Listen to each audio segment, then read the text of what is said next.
بحضرتك. يعني بداية طبعا يعني في ذكرى رحيل البابا شنودة الثالث، يعني بالطبع هو رحل عن عالمنا، ولكن ما زالت عظاته وحكمته وكلماته حاضرة في أذهاننا. فحضرتك تكلمنا عن البابا شنودة الثالث وما قدمته من أجل الذكرى الأولى لرحيله.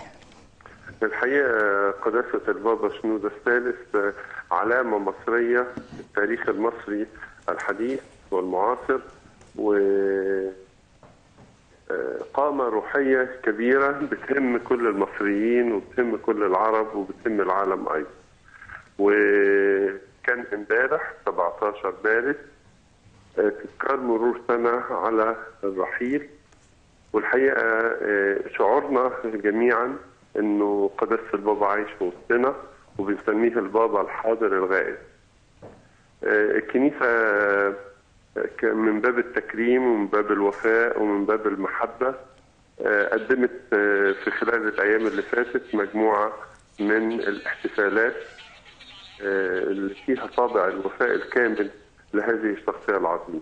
احتفالات شبابية شارك فيها فتيان وفتيات وشباب وشابات يوم الجمعة وأطفال، ويوم السبت كان في مجموعة من المعارض اللي بتخلد هذه الذكرى من خلال أعمال فنية متعددة.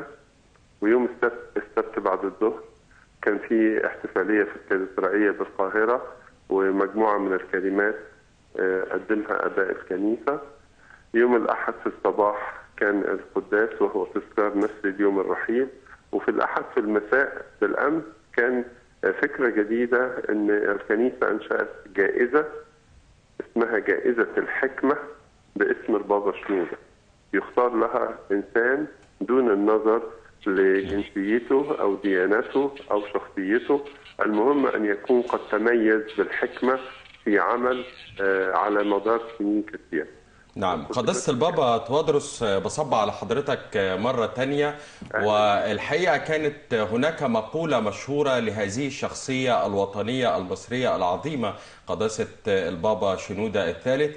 قال الحقيقة إن مصر هو وطن يعيش فينا وليس وطن نعيش فيه. أيوة.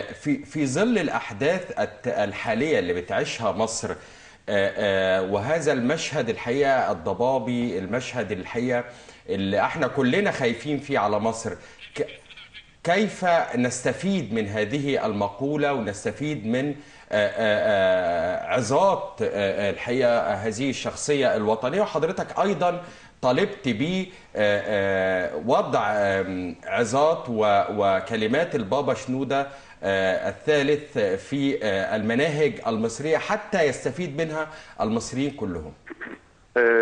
البابا شنودة باعتباره قامة وطنية، نعم، من خلال المقالات التي نشرت في الصحف اليومية وهي عديدة جدا، يمكن أن يؤخذ منها ما يوضع في المناهج، لأن الروح ده هي كيف تنساب إلى أجيالنا، الروح الوطنية الرائعة اللي أفرزت هذه العبارة الخالدة: مصر ليست وطنا نعيش فيه بل وطن يعيش فينا. نعم.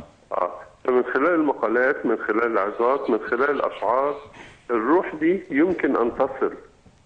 وإن كانت الدولة بصفة عامة أو المجتمع يريد أن يكون الوطن وطن خالص، فينبغي أن تستفيد بكل قاماته، ومن أمثالها البابا شنودة. نعم. المقالات أو العظات أو الأشعار في الإعلام، في التعليم، في الثقافة، ينبغي أن تنتشر، لأن الروح الوطنية الخالصة دهيت بقى شيء نادر في هذا الزمان. أكيد يا فندم. الحقيقة قداسة البابا توادرس الثاني بابا الإسكندرية وبطريرك الكرازة المرقسية، نشكر حضرتك على هذه